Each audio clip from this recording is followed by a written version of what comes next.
Ladies and gentlemen, welcome back to the Strompcast, episode 233, an international edition again with Diogo Costa saving the day. But before we get into that good stuff, let me introduce you to my co-host. First, got the main man, Richard. How you doing today, man? I'm good. I hate this team. I just want I hate this team. I'm repping my boys. We're in the quarterfinals of Copa America, so the vibes are vibing. Scary game yesterday, but me and Danny kind of expected that a bit last week. Maybe not as scary, but we move. We're into the quarterfinals. We play France, so we move again Friday. Turn in Friday for either we're so back or it's all over. We'll see. Yeah, shout out to Danny as well. Could be joining us today, but shout out to him. And then we got Chris. How you doing today, man?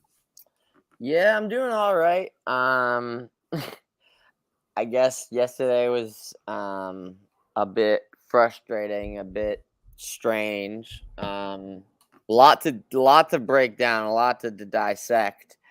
But I mean, they advanced, right? Surviving advance. I mean, France hasn't exactly been world beaters. Oh, you're not talking about the USA-Uruguay game. Dude, that game was fucked too. Absolute wild. loser mentality, Greg Berhalter. But yeah, congrats to Canada and Panama. Those are the real CONCACAF nations putting on for our continent here. USA, Mexico, nothing. Yep, do better. Get better. But yeah, bro. I remember. I think Ricardo saved 3 penalties once, but it was in the World Cup. It was two. It was literally like I think. So 14 years. It wasn't 3 straight though. It was 2, 1, and then 1. Yeah. So I mean, this was to the straight. day though. It was to the day I saw 3-0. I mean, I really didn't think Ronaldo was burying that second pen, especially after he completely slowed all his momentum with his hezzy run up. The run up. Yeah, they got the job done, and it's easy to just say like, "Oh, they're gonna get killed by France," but I don't think they are. I think it's gonna be ugly, and I think it could go either way. This could be football terrorism versus football terrorism. Yeah, but I mean, to be fair, we won our only international trophy through football terrorism. So, Nando, the spirit of El Nando Ben Santos. You can kill the man, but not the idea. So true. And you can follow myself there. But most importantly, make sure you follow all things Alvalade on all social media and podcast platforms. First of all, some sadder news to start with, and that is the passing of Manuel Fernandes. Unfortunately, passed away last week at the age of 73. Of course, a sporting legend, was a huge factor, not just on the pitch, but off the pitch as well. In more recent years, as it says there, more than 400 games for the club, scored more than 250 goals, winning 2 league titles and 2 Taça de Portugals. I guess, Chris, do you have any sort of good memories or favorite memories of Manuel Fernandes? Obviously, it was before our time he was playing, but just do you have any words for Manuel Fernandes? I actually had the opportunity to meet him when you and Danny both. Me and Danny both did, yeah. When Sporting came to New York City, I believe it was 2018 or 19. I think 19 actually, 2019, summer 19. They had like an event the night before they played Liverpool at a hotel. Just like a little bar event, nothing crazy. Probably like 30 people showed up. Fernandes was there. Some other part of his admin were there, and one of them was Manuel Fernandes, who, in just a brief 5-minute interaction with him, he seemed like a character. He definitely seemed like a character. He was having a good time. He was putting down some Stellas. He was just vibing. I guess he's, in vacation mode, you could say, in that moment. So, yeah, I don't really have too many memories from, obviously, his playing days because it's ahead of my time. But, I hear my grandpa has told me about him and stuff like that. Obviously, seemed like a great player. And, yeah, RIP to a legend. It seemed like he's kind of been, like it's been touch and go with his health the past couple years. So, yeah, RIP to a legend for sure. Yeah, definitely. It was good that he saw the league title before he went as well. And there's the picture with Fernandes and Yokres in the hospital bringing in the title as well, which is always good. Richard, did you have any sort of memories or any words you wanted to speak on? Same as Chris, like no memories of Manuel Fernandes just because he was before my time. Like my dad, he's from my dad's time. Like my dad remembers like coming to Canada when like Manuel Fernandes transferred to Sporting around like the same time. So he has some like memories of him. He spoke pretty highly of him. Told a funny story where Manuel Fernandes, I don't know how well known this is. He had a meeting with Porto actually during his time at Sporting with Pinto Costa, and Pinto Costa basically gave him like a blank check, and he's like, I still need to consult it with my family. He goes, obviously nowadays Manuel Fernandes was like, he wouldn't have let me leave that meeting without signing a contract. He goes, never spoke to him again, which was like loyalty to the club. It was nice to see like even before he passed in the last couple years, like Sporting doing like kind of like tributes to him. But it was nice to see him like get his flowers while he could still kind of see it, because you always sit there and say, we wish we would have said these things when they were living. So it's nice that he got to like go out in front of the fans, get like a standing ovation, to be able to get like the tribute shirt on Los Rivera. Like I have one of those just because it's a fucking shirt. He's a legend of the club, He's like our second top scorer behind Peruteu. Like, sucks to always see a legend go, but it's nice that he got to kind of get his flowers while he was around, and that he got to see the one last league title. Condolences to the family, his friends, and all his loved ones, and obviously to any fans, the ones that grew up with them, and like that's he's their generation. Not much else to say. Like, well, thanks for the memories, I suppose. Yeah. Yeah, and obviously a very bad time, but it was nice to see that Villas-Boas came to the Alvalade to pay respect. Rui Costa did the same. I appreciated that. That was nice to see like all the clubs kind of come together for that, because he played for the national team too. Like, was well-known player. So that was really nice to see, like people kind of putting clubismo aside. Because like I remember when like Eusebio passed away, and like there were some shitheads in stadiums and like online that like were putting out like we're booing and like causing shit like at Sporting games and Porto games. Like, man, like just get over it. Like, who cares? Like, I know it's like the rival club, but like not the time or place. Like, put that shit aside. Yeah, definitely. But yeah, like you guys said, condolences to the family and friends of Manuel Fernandes. But let's move on to the Portugal game in a brighter sense in some ways, and that is a win on penalties, a 0-0 game against Slovenia, and the lineup was as followed: Diogo Costa in goal, Joao Cancelo, Ruben Dias, Pepe, Nuno Mendes, Palhinha, Bruno Fernandes, Vitinha, Bernardo Silva, Leao. Ronaldo. Off the bench came Diogo Jota, Chico Conceição, Ruben Neves, and Nelson Semedo, Richard's favorite player of all time. And Ruben Neves is my favorite player of all time, not Nelson Semedo. Nelson Semedo's second. I'll have you know. Yes, I was gonna say it's definitely 1 and 2 anyway. I audibly, like I stood up and booed at my TV when they came on. I'm not even joking, because I was like, boo, you both suck, and then sat back down. But switching to a 4-back formation for the first time in this tournament as well. And yeah, Sporar, former Sporting player up there as well, didn't do well, which is, I guess, fortunate for us. But yeah, it was a very feisty game overall. But Richard, I'll start off with you. What were your overall thoughts on the performance, not just of Portugal, but of course, you've got to mention one man in particular, and that is Cristiano Ronaldo. What were your thoughts on everything that transpired? I have so many thoughts. You know what? Like, here's the thing. They didn't necessarily play horrible. Like, they controlled the pace, they controlled the ball, they had the lion's share of the chances, they had good chances.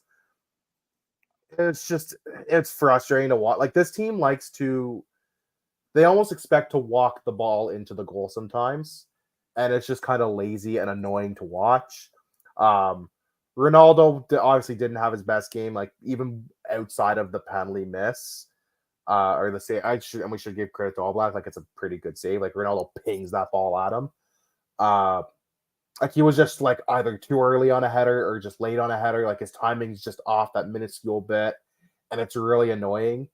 And it bothered a lot of people on the timeline. My only defense of Ronaldo is, who do you put in for him? Yeah, the problem is Gonzalo Ramos is not. Like, who do you put in for him? Because then we could, like, and I saw it on CMTV, and my dad saw it on CMTV after. It's like a lot of the criticism is warranted, but also like he wasn't getting great service at times. Like, Bruno was not getting any play service a false nine with Bernardo Silva at the fucking. Like, what are you gonna like? Who are you gonna play outside of him? I get that argument, but it's the point. It's like you're 80 minutes in, 70 minutes in, and Ronaldo, he's just not. It's not working. To be fair, if Yeah. anybody, swap something. if literally any other player on the planet is crying before the game is over, their head is gone and they're getting It's subbed gone. off. Games, you're Yeah, gone. you're over. done for, bro. Your head is gone. Yeah. Like you're gonna hurt your team more than you're gonna help us. Yeah.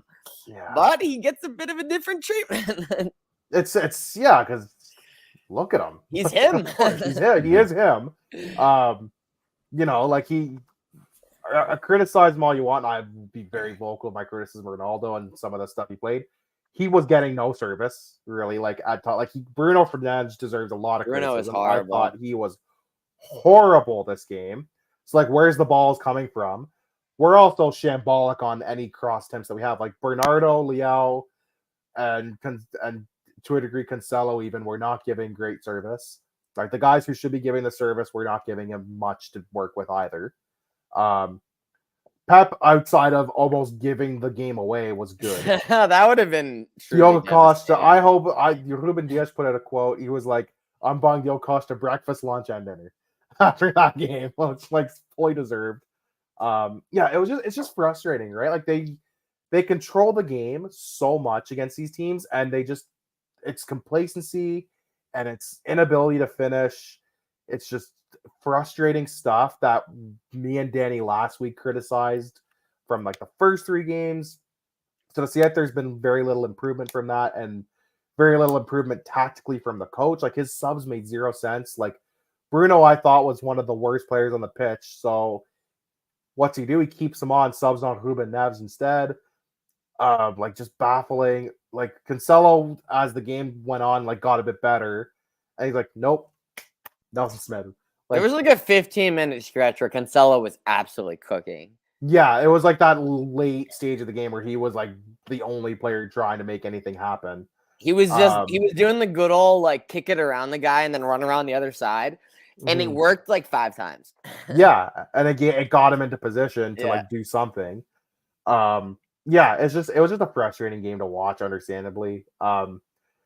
Shout out to Diogo Costa, who channeled his. I mean, Ricardo's the goalie coach for this team. I don't know if anybody knows that. So he obviously channeled the spirit. He did not take his gloves off, though, which would. He did not. The coward didn't take his gloves off on deducting points. But literally, I think 18 years to the day of Ricardo's famous penalty shootout, the forgotten penalty shootout against England at the World Cup, where he saved 3 out of 4 penalties.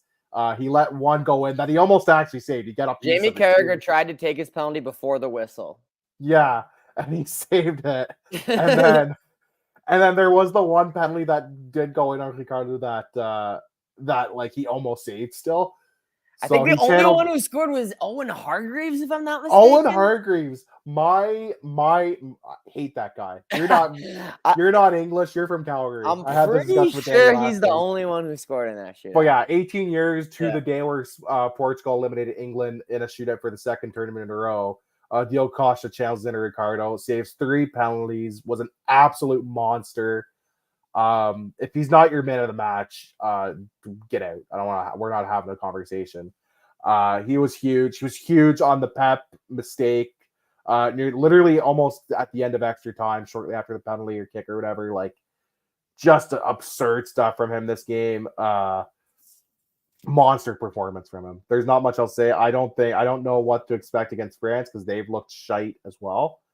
So we were talking like before the show. This is like football terrorists versus football terrorists. Like who's going to out terrorize the other almost with their tactics. Because God only knows what we can expect. Like they've not looked good. We've not looked good. Something's got to give on Friday, I suppose. Yeah, definitely. Chris, what are your overall thoughts in this game? Are you muted, Chris?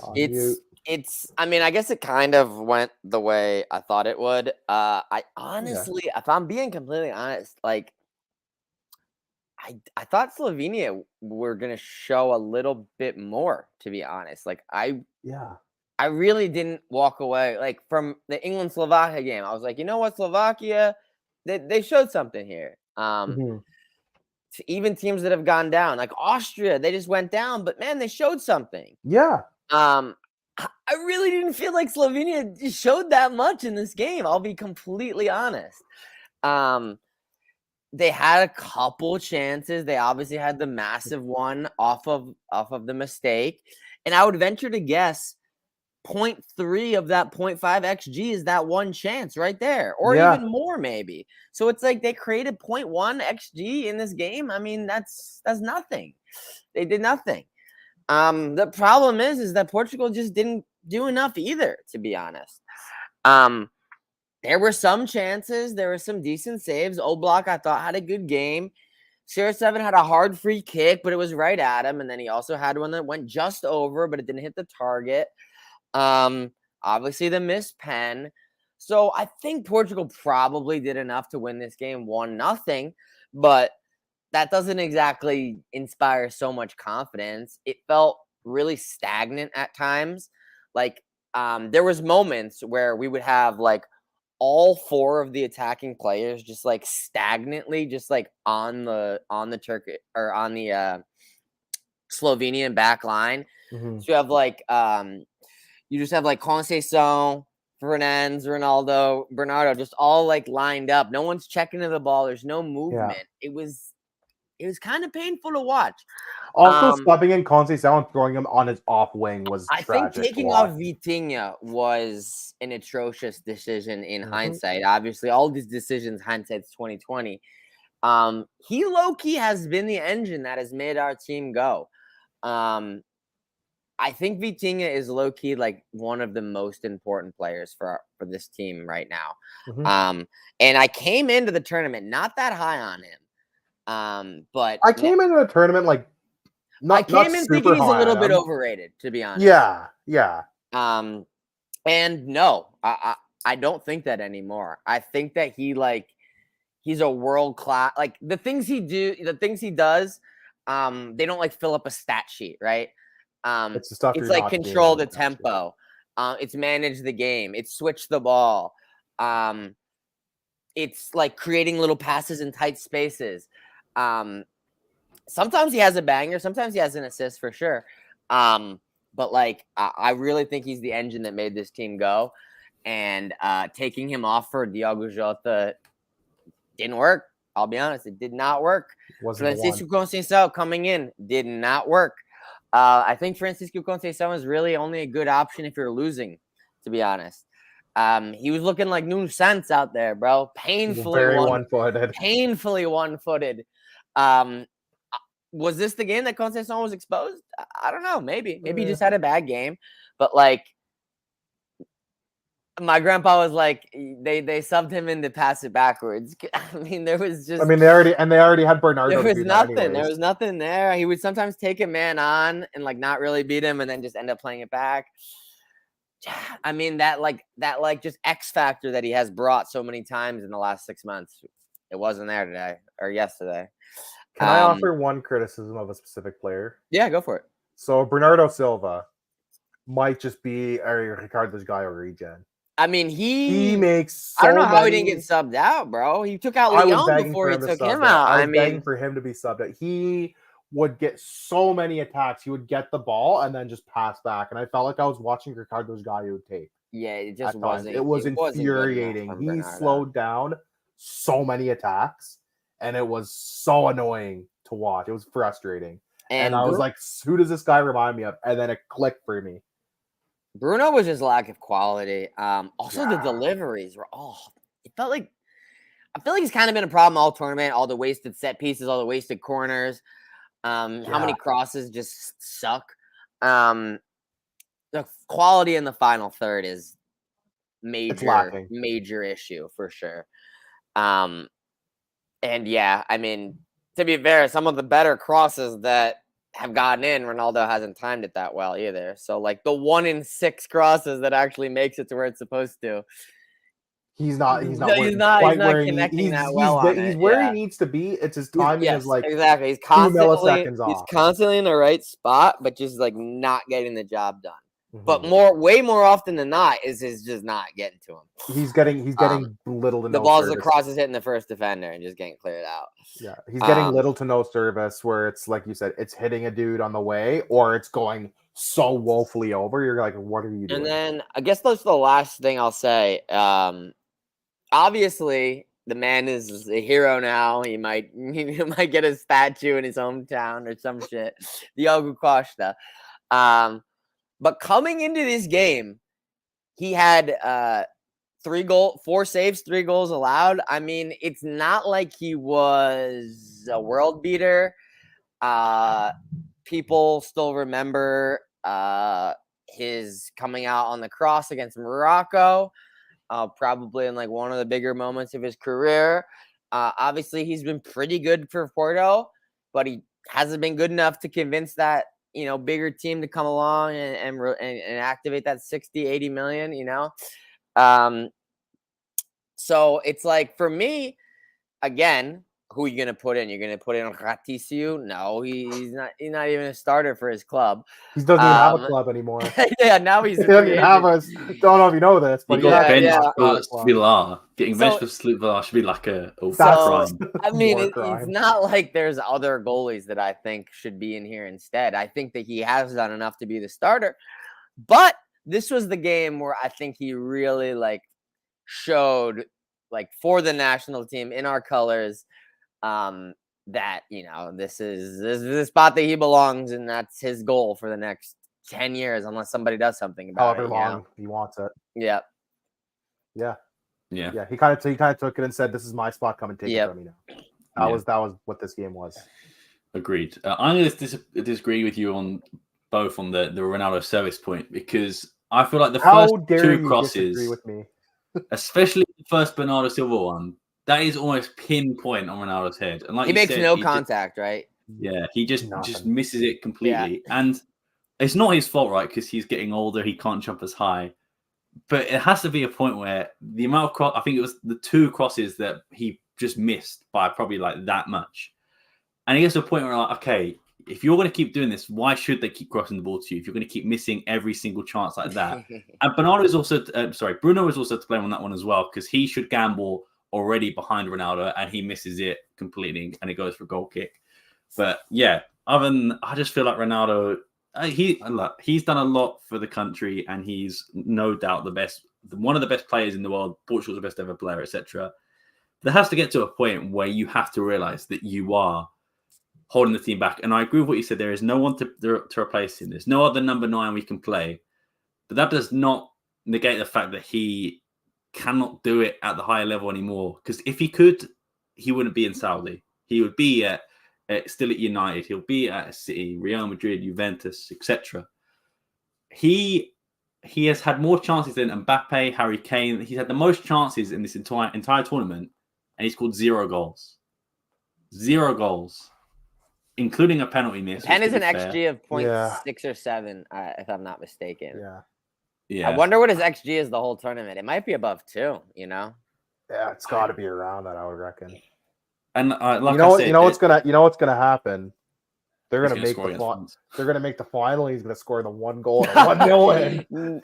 And that's I'm cool with that, bro. I'm cool with that. I will be fine with that. Knock on wood. I will be okay if that happens. He can do whatever he wants if that's what happens. I don't even care. But yeah, the thing for me, the script writers will. If that happens, script writers cooked. The thing for me is, like I said, there's no one to replace him. But if you're playing that bad for 70, 80 minutes, then I don't like João Felix or Gonzalo Ramos. But you have to look at one of them, because you've bought them for a reason. If you didn't want to bring a striker, you didn't have to. You could have just played Ronaldo up top. And for me, I think a mistake from Martinez was playing Ronaldo against Georgia. Let him rest. Play Gonzalo Ramos. Play Diogo Costa. Or give him 50, 60 minutes max, Yeah, give him the first half, maybe a few minutes in the second, and then just go from there. Yeah, Diogo Costa made sense to play in that game because, you want the goalkeeper to get the rhythm. But Ronaldo made no sense in that game, and it just made his tournament feel even worse. And I was just screaming at my TV because it is a sad way that if let's say if we do lose against France, which I hope we don't, but if you look at his last 3 tournaments, did he score? I don't think he scored in Euro 2021. He might have done. He did. He was his Golden Boot winner. I'll give him that. Euro 2021? Yeah. Okay, he had fair enough. 4 or 5 goals that year. He had 5 goals and a couple assists. But yeah, 2022. Okay, last 2 tournaments then. I mean, they still went out to Belgium in the round of 16. It really last wasn't. 2 tournaments, the World Cup especially, because I will maintain that he is probably the biggest reason why we went out. Not in terms of performance, but the controversy he created. And someone tweeted it the other day. It's like Roberto Martinez physically can't bench Ronaldo because everyone, the media, everyone will be discussing that selection more than they'll be discussing Bruno Fernandes, Vitinha, Leao, and then it just creates even more pressure on the rest of the squad anyway. But there has to be a solution to this, because if we go in against France, and no respect to Slovenia centre-backs, but Saliba at centre-back, one of the best centre-backs in the world, Upamecano at centre-back, Teo Hernandez at left-back, that is a very strong defence. And if Ronaldo can't get past these 4 Slovenian centre-backs, the 2 Slovenian centre-backs and the what's he going to do full-backs, against and crossing against France isn't going to work either because they're massive. Even in this game, they kept crossing it, but their centre-backs are so the one tall. defender had like everybody in his pocket at one point on crosses. It was ridiculous. Yeah. And that was mine and Danny's main concern even last week, was okay, even if you get past Slovenia, you're playing one of France or Belgium, who are, in my opinion, in like most people's opinion, way better than a Slovenia. And they're actually going to press you, and they're not going to just sit back for a lot, like majority of the game, or for like a super long stretch. They're actually going to push you, and they're going to come at you a bit. And how are you going to cope with that? And I don't know. Like, it just, and I know they've not looked great either. Like, the only 2 teams that have really looked good to great has been probably Spain and Germany at this tournament, who are literally playing each other in what is just going to be, I assume, an absolute war. You know, and look, Portugal can't help it. That's how the bracket shook out. Like, they didn't expect France to finish runner-up in their group. They didn't expect Germany to finish, I think, runner-up in their group, if I'm not mistaken. Like, they can't help that that side of the bracket happened to be all the killers. They finished first. They did their job, and that's all you can ask for in them. But you're gonna have to play some good. You got to beat some good teams sometimes to get in the to get a chance to win, right? It's kind of the reverse of Euro 2016, where they ended up with Croatia, who the consensus was whoever won that game was probably going to go to the final. You know, they get a Poland team that they kind of scrape by, and then a convincing win against Wales, who just shocked everybody that tournament. And then they terrorize their way to a win against France, almost in spite of themselves.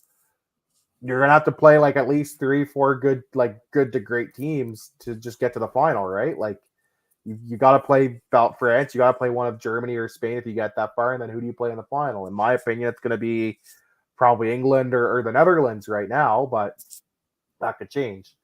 They've got to figure out a way to just set up better in the midfield. They've got to figure out how to be a bit less complacent on attack. I think like defensively, like Pep and Ruben Diaz have played phenomenally. Pep mistake aside that almost cost him the game, he played a great game. It's a shame that one mistake is overshadowing it, but they've got to figure it out, because tactically they've not looked good at all. And if they play a team that, like we said, if they play a team that's going to come at them, God help them.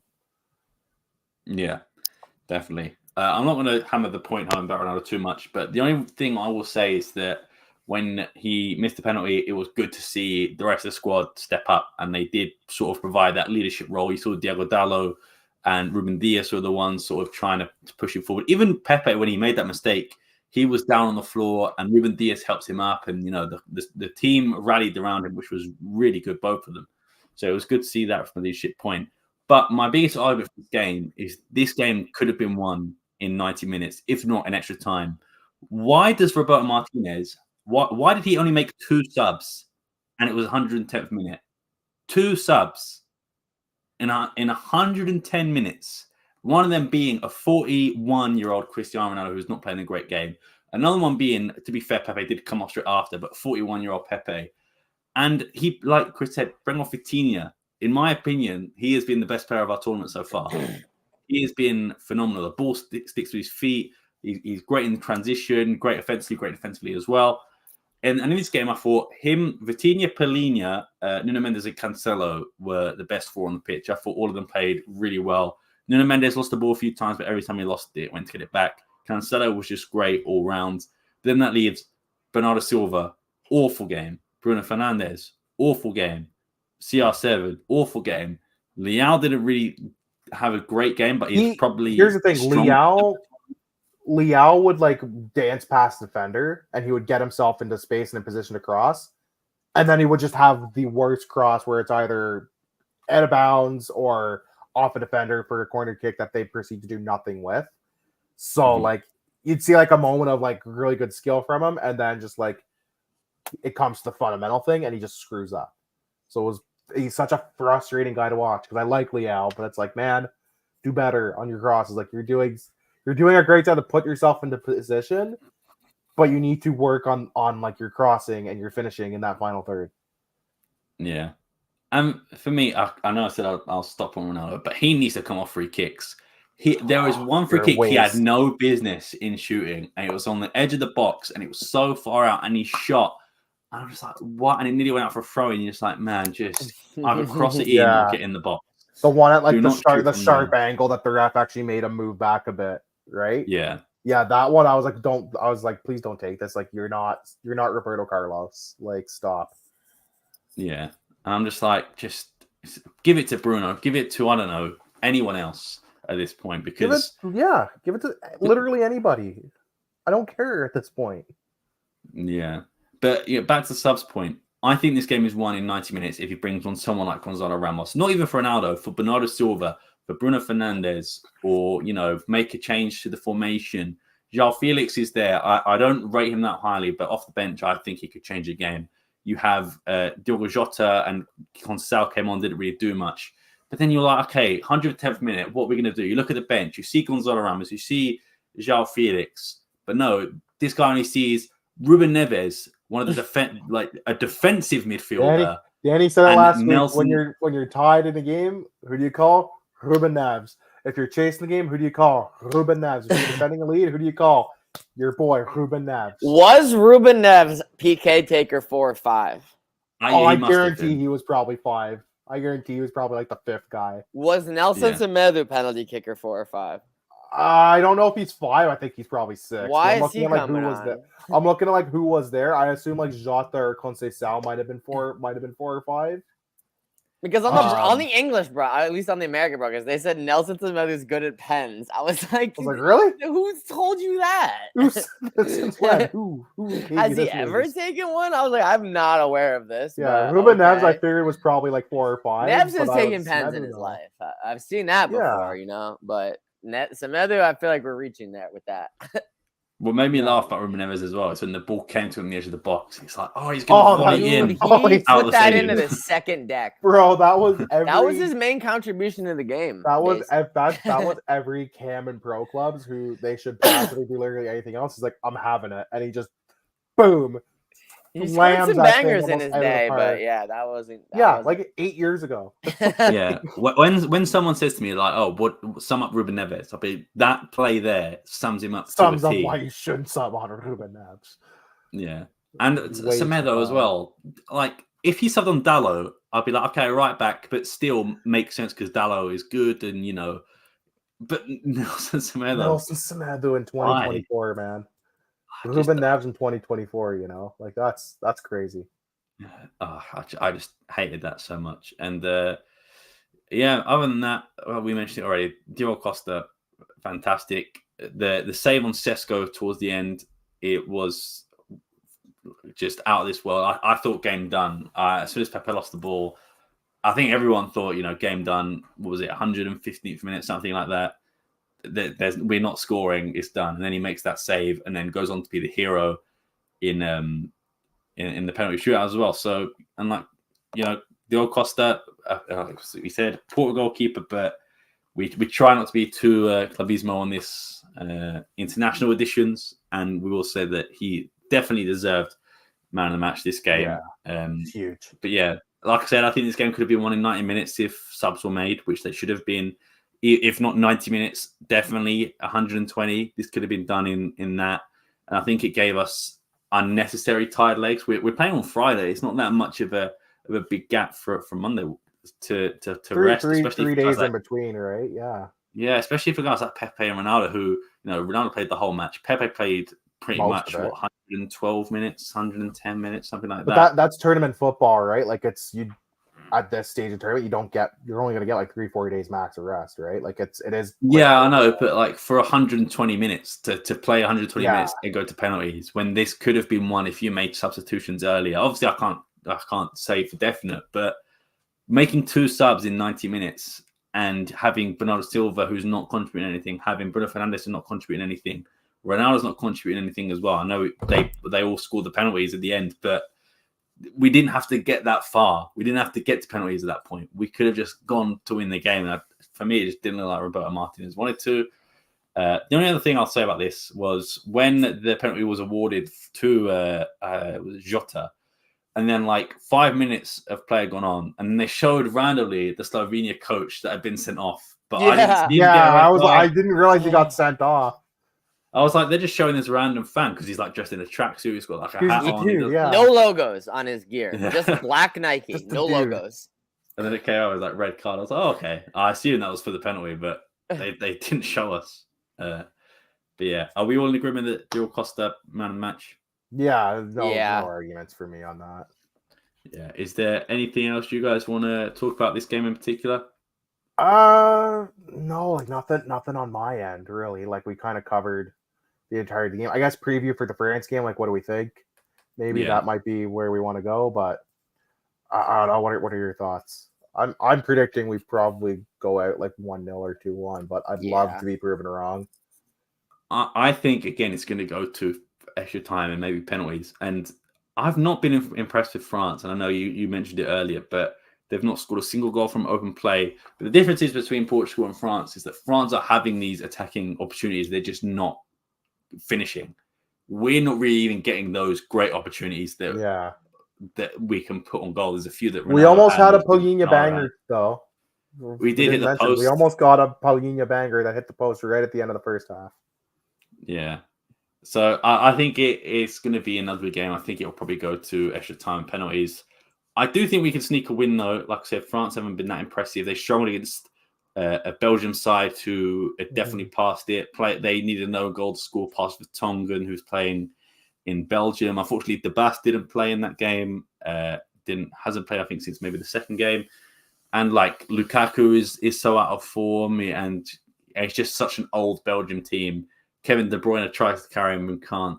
But France, if you look at France's quality in the team, they should be beating them easily. And this is going to sound bad, but with the elections in France, and there's all sort of like drama there with the right-wing parties and stuff. I could see the France's national team not being in the right frame of mind. This is probably the best time we're gonna. Let's go, fucking French far right for distracting the French national team. Let's distract the boys. Yes, exactly. There's also the Olympics. Shega does not have sauce like that to distract. No, Shega's not close. The only person that can distract our national team is Ronaldo. Yeah, like unless you get like that type of poll, like good luck. Also, like Olympics in France this year too. There's just been a whole mess of distractions with that people are probably focused on, right? So just a bunch of stuff going on in France. So we'll see. We'll see what happens on Friday. We go again on Friday, like I said. I will ask you guys one more thing. I don't know if you caught the controversy, but BBC famous. Oh yeah, I saw this. I saw John Terry was mad about this. John Terry lost his mind over this. Yeah, I didn't. Did you guys care? Because I didn't. I thought it was a good play on words. It was kind of dumb. It wasn't even that funny. It was just like whatever, cool. Yeah, I mean, I don't even fully know the context. It would have been hilarious. Yeah, it's funny because I tweeted like a minute or two before the is it like a not top 10 like part of the show or something? They just show replay. So we have a program called Match of the Day, which does like the Premier League football highlights, and they analyze every single game, and there'll always be like a low point or a high point. I'll show you the pictures I got of it. Horrendous Gomez instead of Hilario Gomez because he let in like 5. I can't remember. I think against Leicester or something. All right. And then they do good ones as well for like Ollie Watkins. Ollie's got the lock-ins. They just always do a play on words, and sometimes it's good, sometimes it's bad, depending on what the talking point of the game is. And everyone was talking about that. No one's gonna have only hits with no misses. You're gonna have some. Yeah, you're gonna have some good. Some and bad, that's not even that bad, to be honest. It's fine. It's if anything, it's not original, right? Because someone's definitely already had that one before, right? I did tweet like 2 minutes before the penalty. I'm like, absolute scenes if Ronaldo misses this, and I was like, oh my god, I'm calling this in the worst way possible. I'm sorry, team, but it's so bad. I just didn't think he was going to miss. Like I really? As soon as it went, I just had that feeling. The Estrelinas weren't lining up in my eyes. It's just like you think anyone who's going to take it, it's going to be him. And, it's the typical, Ronaldo's had a really bad game, but he's probably going to get the one goal and then celebrate like crazy. I wasn't quite thinking that way. My line of thought was like, oh, he's going to miss this and it's going to suck, isn't it? So we're just pissed. And I was right, unfortunately. I'm sorry. I called it in the worst way, but yeah. Let's go on to fantasy football for now. Unfortunately, Chris, down in fourth, with 157 points in total, only 16 this game. That's what happens when you roll out CR7 as your captain. I mean, that's what you get. That's what you get. That'll happen sometimes. Yes, 23 points. Van Dijk got you 7. Bruno Fernandes 4. Yeah, how about 6? You didn't leave any points on the bench either. Oh, you left. Yeah. Saliba 8. Is that 8 points for Saliba? I think it is on the bench. But Bruno Dos Tres for Richard as well. 60 points this game week. I think the highest. Maybe Danny's got 65. Yeah, Never he's mind. got 65. My Portuguese guys all let me down this week. That's why. But he did well with Cody Gakpo. Did well with Van Dijk. Did good with Bellingham as well. Theo Hernandez as well. Not bad. Leaving 13 points on the bench. Yeah, Rudiger. And 11 with Rodri. That killed me. I know. I wish I had at least had Rodri instead of Bruno, and that would have been helpful. I went more attacking than defending this week, so I'll have to adjust for match day 5 accordingly because there's some guys I'll have to sub out. Obviously, it would have been huge if I got the England loss and I put Jan Sommer in, but yeah, I still got some room to improve. Obviously, yeah. And then Danny might be fantasy champion for this too. God help us. Yeah. I did leave Diogo Costa on the bench, but Manuel still got me 6, so that's it's not the end of the world. Did leave 7 on the bench, but my defense did pretty well. Yeah. Beretta going out and Mbappe not scoring didn't help. Musiala did well though, so did Havertz. Left some points to the bench, but overall, I'll take it. You got most of your points. It was me who was the big loser this week. Yeah, and I ended up with 62. Danny ends up with 65. Harry Kane and Mbappe Havertz. Bellingham captain, who also got man of the match. That's huge for Danny. Gay got 7 points. Frimpong got 0. Manuel got 7 though. Leaving Mendes on the bench, could have got 8 points, but I think he'll be okay with that anyway. He is pretty. I think he probably pretty much won it already, to be honest. But I think this might be. He's only gone and done it kind of thing. Yeah, you never know. We could catch him, but yeah, Danny's doing well in another fantasy. Maybe we just can't beat him at fantasy. Maybe it's just he's the fantasy. Well, we're gonna have to find a new thing for fantasy next year because Real Fever is not doing it anymore. So we got to figure out if we can even do fantasy next year. Yeah. I know. Do you think someone will pick up the Portuguese league? I hope so. There must be some like random one some. Yeah, I think someone will probably step into the void. I would hope. If not, man, we need to start a business. Start our own. Start our own business idea. Let's go. Let's write the business plan after the show today, boys. We're running it, Bat. We're running it. Elon Musk can charge people to use it. We're gonna charge you extra for nothing.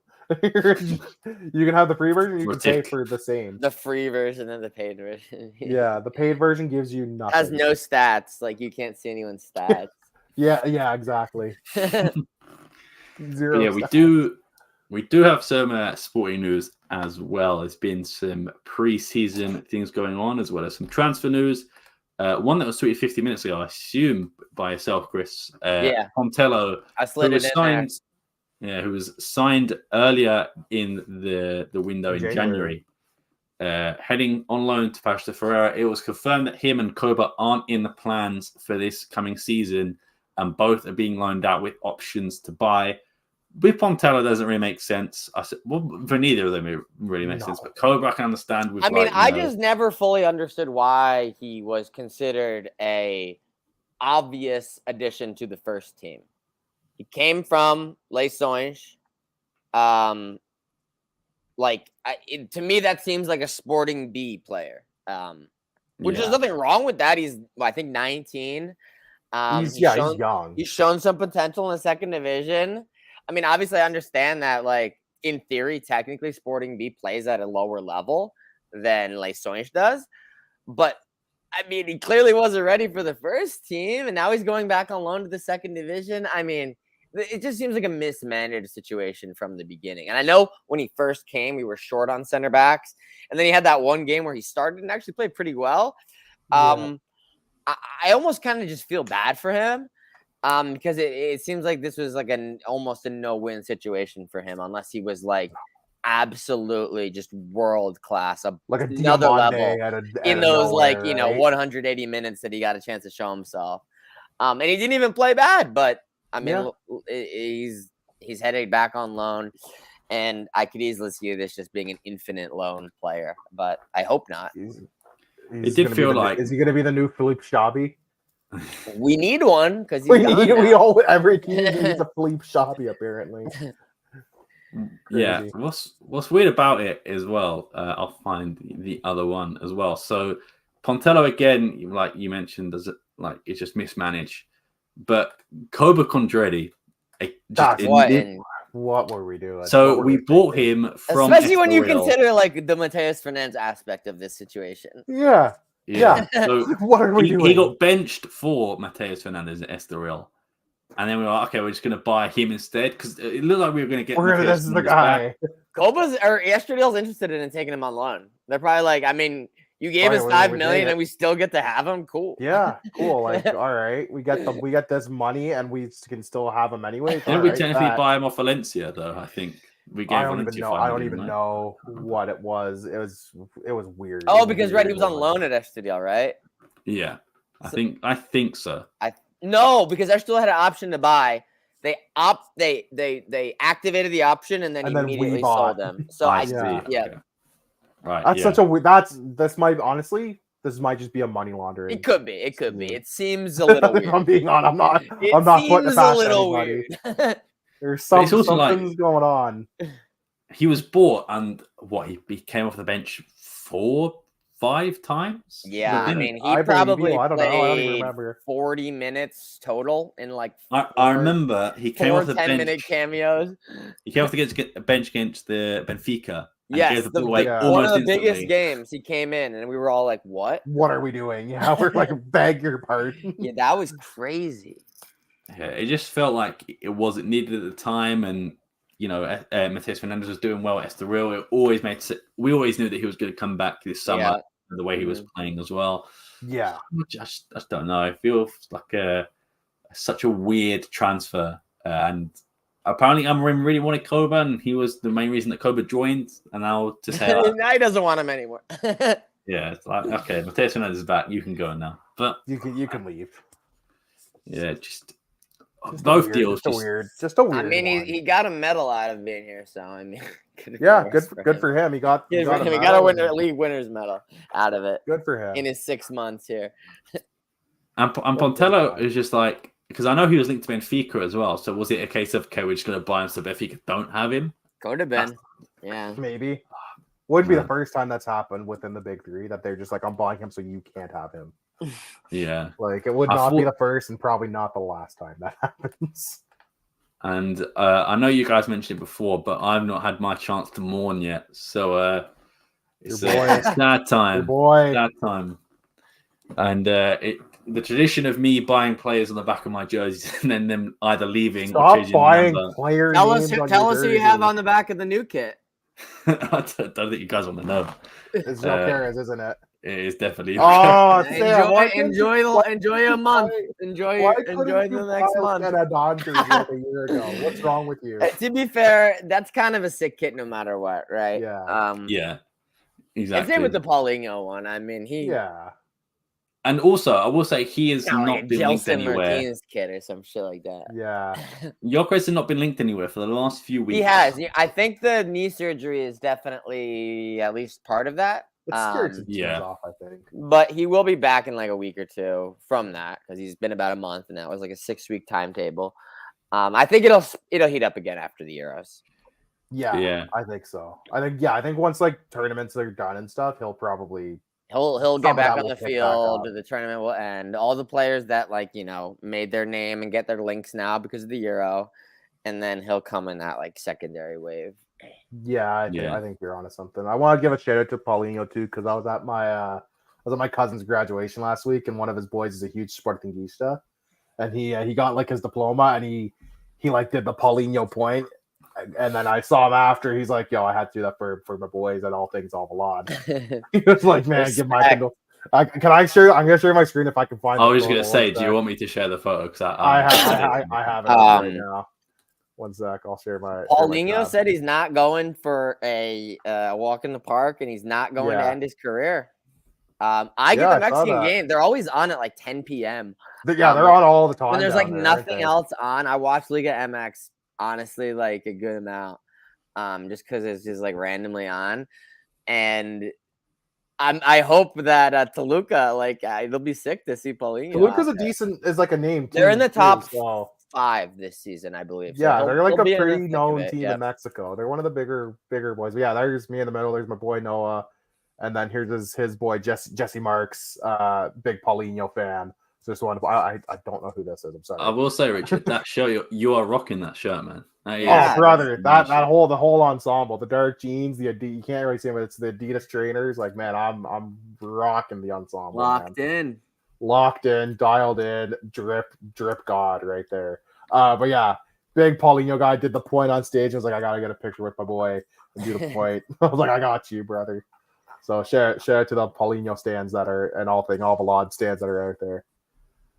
Bro's gonna be getting a lot more North American fans. He's gonna be getting hell of North American fans now, man. They were already so crazy to get him anyway. Underneath all the sporting tweets and underneath their own tweets as well. It's just it was just announced Paulinho on their tweets for a while. There's everything was announced Paulinho already. Yeah, and for those who aren't aware, to be fair, I've got an Edwards jersey up there, and nothing's happened to him yet. But every single time he just jersey, quiet on the rumor front too. Yeah, John Mario jersey, joined Benfica. Got Pot jersey, changed his number the next year. Got a Paulinho jersey, changed his number the next year. And then a Paulinho signed jersey. Paulinho signed jersey, and he leaves. Yeah, couldn't have bought the Don jersey last year. The current players you got are Edwards and Gyökeres. Yeah, who you could say are two of the players who wouldn't be the most likely to leave. So and also funny. Stay tuned. I bought a Portugal shirt, the away one, with Bruno Fernandes on the back, and look, he's about a stick. He changed his number. Was it still 18? Yeah, no, he's just playing shit. So it's just it's just not been good. Okay. Oh, Sam, you poor guy. I mean, to be fair, I got 2. One of them was a Paulinho one, and he's been okay. I have a Paulinho kid as well, and I no complaints about that. He's still one of my favorite players. Sam is the reason why when people say, "Why don't you get a name on a kid?" I'm like, that's why. Saying the losing this house. It actually goes back so far. When I was really young, my family supported Arsenal, and I got an Ashley Cole. D1. Go to Chelsea. Yeah, not going to Chelsea. I had a Colo Torre one, but he ended up that was a few years down the line as well. Did you please tell me you didn't have like a Robin Van Persie? Yeah, Van Persie would have been another good. Van Persie would have been a bad one to have. No, I didn't have. By that point, I think I gave up with Arsenal. I don't think I ever really supported them. I think it was just a family thing. Okay, but I stopped buying player jerseys for a while. It was only until I only have 2. Until we won the league, I was like, okay, I'm going to get myself. That's when I bought my first one in so long. I bought a Krawats and we won the league. Yeah, I have 2. I used to have 3. I used to have a Ronaldo United one that I gave to a close friend.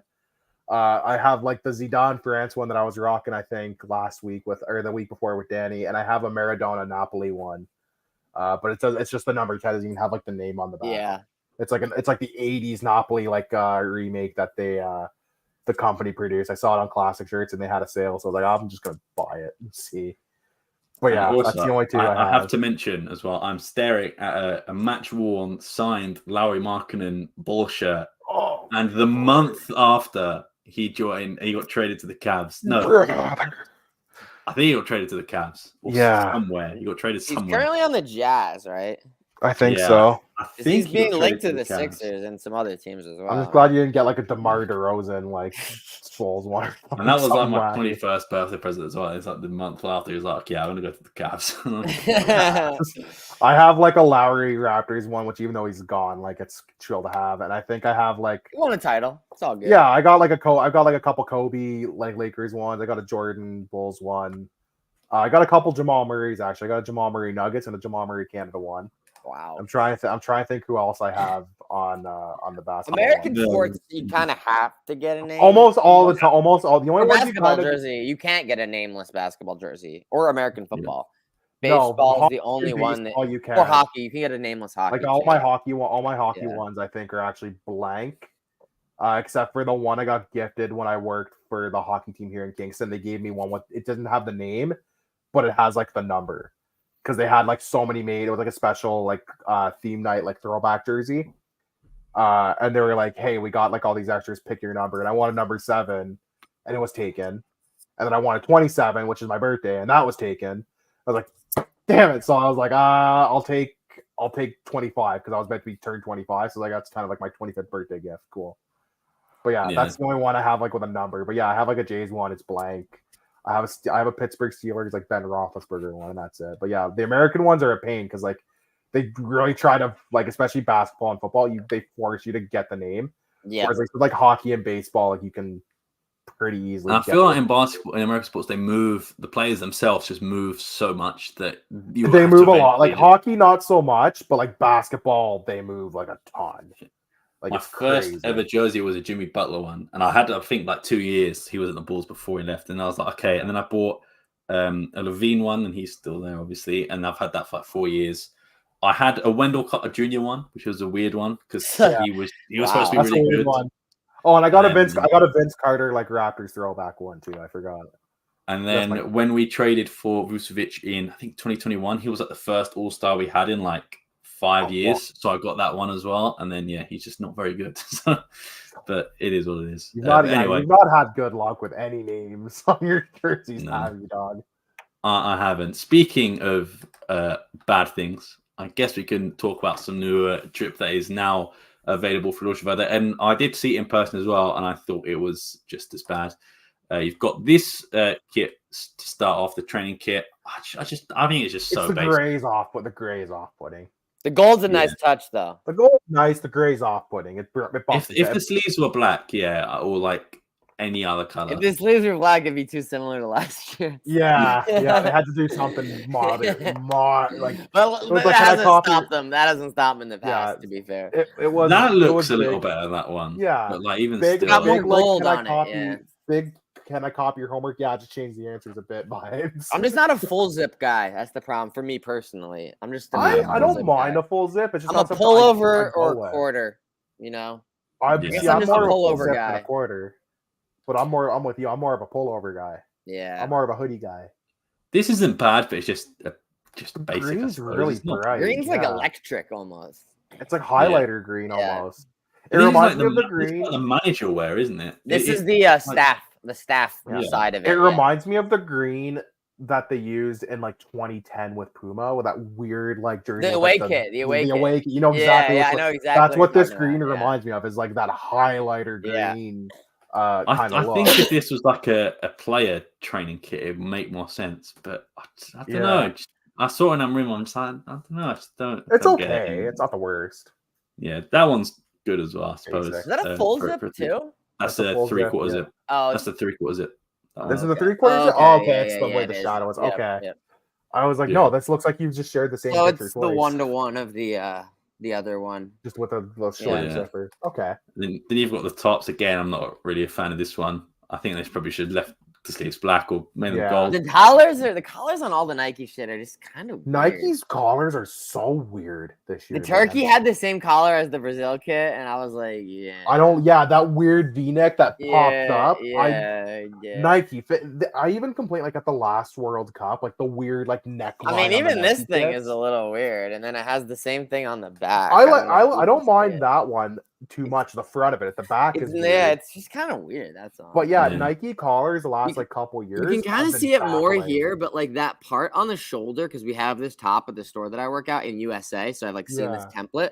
It like flaps. It's like a little flap. Oh, you know? that's it? Yeah, that little part on the shoulder like flaps in the wind. Oh, so it comes up. Okay, weird, bro. It's not flat. It like flaps. It's weird.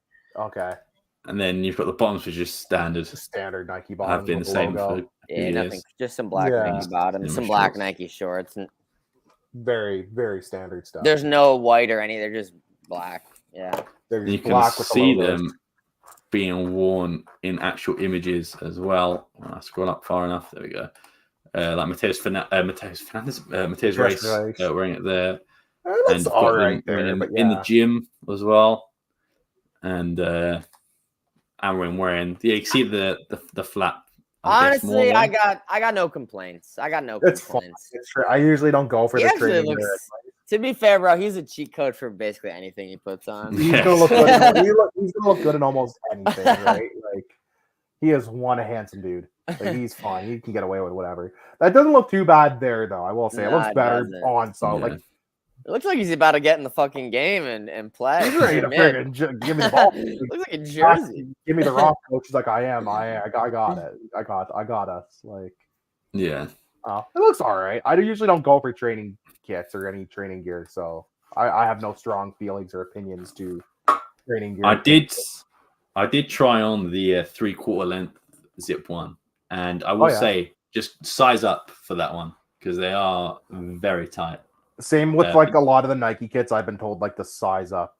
Typically, well, this one is fun. I basically don't order anything sporting that's size medium anymore. I just go. No, I always order. I'm just going size large. Size large automatically. I just size up like automatically. Usually, sometimes two, depending on. We're clearly like in the slim fit collection. So yeah, Nike's stuff is not.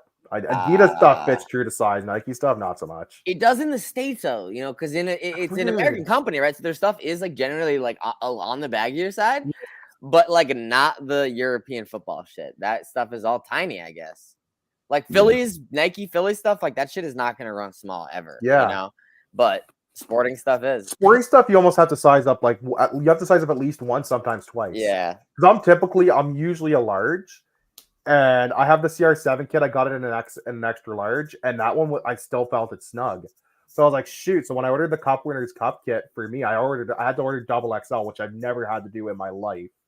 And I'm like, man, like how am I ordering it? Like I've lost like 10, 15 pounds. How is it possible?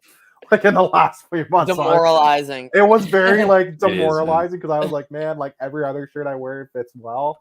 And then I'm like, I gotta order double XL for this. And that was like Macron though too. Macron, you have to Macron was so bad. You had to size up like 2 or 3 times for Macron. It was frustrating. So like I get it. But like Nike stuff, I was like, damn, like even my Nike stuff that I was like wearing like was like I had a Brazil one on last week. It was fitting nice and loose.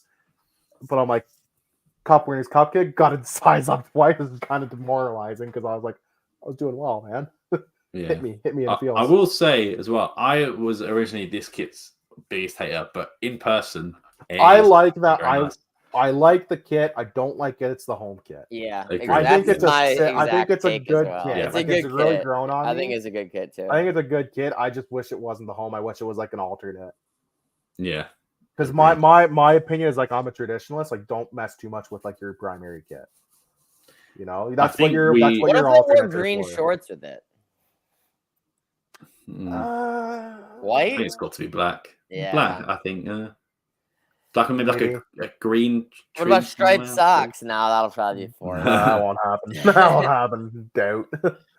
But I think we should probably hear away jersey news soon. I think it was around this time. Away and maybe. Yeah, honestly, in the past, it's been July 1. Because that's the anniversary date. So yeah, we're probably not far out. We're probably not far out. I will say, driving past the stadium, they have the home kit and they have one of the coming soon ones, and then they have the Manuel Fernandes, the not the Manuel Fernandes, the Tassas one next to it. So I don't know if the Tassa is going to be the third kit from next season. We talked about how we wouldn't be shocked if that would be the case. Which I'm fine with because I like that kit. It's a nice. But also, they didn't fucking sell it in the stadium. That's the one shirt I wanted. Really? It's sold out. It's been sold out really online for a sold out, while. eh? I was just the only shirt they had was this one. They didn't have actually no, they had the CR7 one, but they didn't have the last year's home. They didn't have like the white with the stripe last year. They didn't have the all black one. It was just those two. So I don't know why you're so many has it, but only in small. They're sold out of every other size. I went into a Force Portugal store in Lisbon. They're popping up a lot, man. Like they've expanded a lot. Loads of them. Yeah, but they are. That's where I got my toss of kit. Was Force Portugal. And sometimes it feels wrong, like giving your money to them, when it's like I'd rather give my money to Sporting. Yeah. You know. No, I don't have any sympathy because their shipping is still cheaper. So I don't have the sympathy until Loja Verde fix their shipping. I'm not inclined to order. You know, like I forget what it's called. You know, like it's like there's certain like religions where like they almost like have this like requirement where you give like 10% of your income to the church. Yeah, and it has like a name. Like this act has a name. That's like how I feel with Sporting, but like I'm not 10%. Like I gotta give, you know, 2% of my income back to the club, back to my religion, you know, which is Sporting. If I can give to the club, like I'll happily do it. But your shipping makes it very hard to do right now. I understand they can't help exchange rates. That is not their fault. But your ship. If I can order from the Seleção store direct and it's the shipping is half or less than half, I should be getting at least the same from Loja Verde. I know, because they are both shipping to Kingston, Ontario, Canada from Lisboa. So there's no excuse why my shipping from Loja Verde should cost double. Have you ever like looked at the route that your package takes? It's so funny because sometimes it goes to Germany before it comes to North America. I don't know if that was the quickest way to get there. When I ordered my kit, and I ended up ordering my dad the kit Sam has. From Portugal Portugal, and it was like from Lisboa to like Porto, and then something else, and then it was like Toronto or Mississauga, which is like basically the same city. Like Mississauga just outside Toronto or like next to Toronto, and then it's shipped to like me and Kingston like 3 hours away, like by car. But I'm like, like just ship it directly from Lisboa. What the shit? It took you still gets there pretty quick, but you're like, damn, it could be. I got there. I got pretty good. It was like it was maybe like 2 extra countries. Like, man, we really ain't helping climate change, are we? There is now the summer collection is being sold on Loja Verde now, and my personal highlight is this poncho. Damn! Oh shit! Is that a pocket in the front? I think so. Like you would for a hoodie, I guess. Yeah, damn, dog. Didn't even know they released. What does that cost? €66 for a Socio 74 without. It's a little steep. That's no joke. They're like swim trunks are like €45. Yeah, it is crazy. And I would click the back button, but there is a lot of female models in. You're not gonna buy like a. If you've looked at the women's bathing suits, because there's this one that's like pink, and I'm like, does this even say Sporting anywhere on that? Yeah, it says it tinily on like the upper ass, like on the back of the trunk, like or the back of the back of the bottoms, like this big. It says Sporting, and it's pink. Not even. I'm just like, I don't really know who's buying this. I'm gonna be honest. Yeah, and there's some random stuff on there as well. But go have a look. There's some beach umbrella just dropped as well, if I'm not mistaken. They got some cool looking like beach towels. I'll say they're not too bad. Yeah. I was just looking. You don't want to go spend like €300 on a longboard. They did just drop like 4 longboards. They got. I see 2 longboards and then a skateboard. Right now, I'm just snooping through. That's pretty hilarious. I did come here for a reason. Let me see if I can actually get it on my screen. Yes. Because I wanted to, I don't know if you've done this in the last pod or not. I wanted to highlight that you can now customize badges. Oh, yes. We didn't talk about this on last show, so I'm glad you brought this up. We're finally with the times, ladies and gentlemen. You can do this on Loja Verde. What a time to be alive. Okay. Apparently I think if you pick the league one, it locks out. So that's why. Because I said in the stadium that I wanted the badge and the UCL, and he was like, "You can't can do that. get it, but they're not going to wear it. Like they'd wear That's not what this they'll one." wear. And I was like, I wanted the Champions badge more than I wanted the other two. So I was like, I'd rather the I think I got mine with the my dad's got the Champions badge, like what you have, and then my cup winners, the toss of the toss one that I have just has the escudo. I don't have any sleeve stuff on it. But yeah, it will cost you around 111 euros to get those badges selected. That's without customization on the back as well. So, yeah. Wow. I mean, it's still a lot of money. It's about time they did that, though. Oh yeah, definitely. They used to have it, and they just got rid of it for whatever reason. It just didn't make sense. Well, yeah, especially when like Porto and Benfica have had it for forever. It just blows my mind that they were just like, we don't have this. What are we doing? Yeah. So that sold out. I didn't see that one in the store, nor this one. So I don't know. That one was a popular one. You didn't want to get the all black fourth kit that, you know? I'm actually might have done because it's not good for a kit, but I think it looks nice just to wear in general. I think it's like one of them kits that just, you know, simple. Yeah. That one I've never liked. I just hate the design of that one. I like that one. I don't mind it. I feel like we've had a kit like that before. I feel like that's not like an original sporting. I don't know. I'm just not a fan. I don't know. We've done almost every kit known to man. It's tough for us to do anything completely brand new. You get a captain's armband for 11 euros. They didn't even realize that was there. But... Oh yeah, let me get all over that. But yeah, come on the next show, repping the boys on the captain's armband. I'm here. I'm running the ship now. You're gonna be wearing like socks and shin pads as well. Full kit, full kit. Yeah. If Portugal win the Euros, I want you to do that. If Portugal win the Euros, you want me to show up with like a Sporting like full kit wanker? Yes, please. All right, I'll bet you right now. If we win the Euros, I'll do full kit wanker Sporting edition. I'll show up with a Sporting kit. I'll try to find like matchings. I have black shorts, like plain black shorts. I'll try to find matching socks, and I'll buy the armband just for you. And also, if we win the Euros of penalties, you have to wear goalie gloves as well. I got goalie gloves. I can do that. I'll do that. You heard it here goalie first. Gloves as well. You heard it here. I'll do it. I ain't afraid. But I don't think there's any more things to Olivia speak about. Smith leaving for Liverpool. That's it. That is it. That's the only Billy Dodgers we have. She was sold to Liverpool for a club record fee, I believe, of 250,000 euros. I think there's incentive as well. I'm not sure, but 250,000 euros, which is, I thought it would be more. But yeah, sucks to see her go. She was probably one of the best players on the club this season. Sad to see her go because that was my Canadian representation for the gals.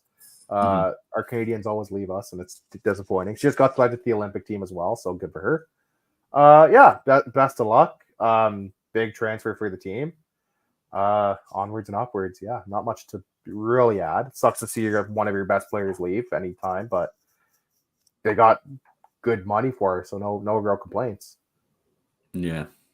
But I think that's it for now. If you want to keep up to date with more transfer rumors and things like that, make sure to follow us on All Things Alvalade to be the first to know. You can do that here. But of course, you can also follow Richard there. Shout out to Danny, couldn't make it today. You can follow him down there.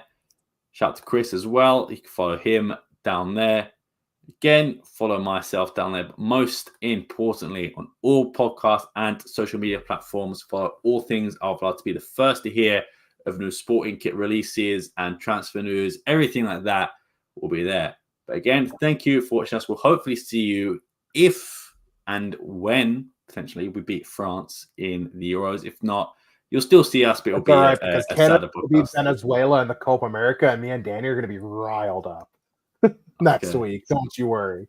So, or we might have two sad events to speak about. Yeah. Anyway, thank you all for watching. We'll see you next time. Peace.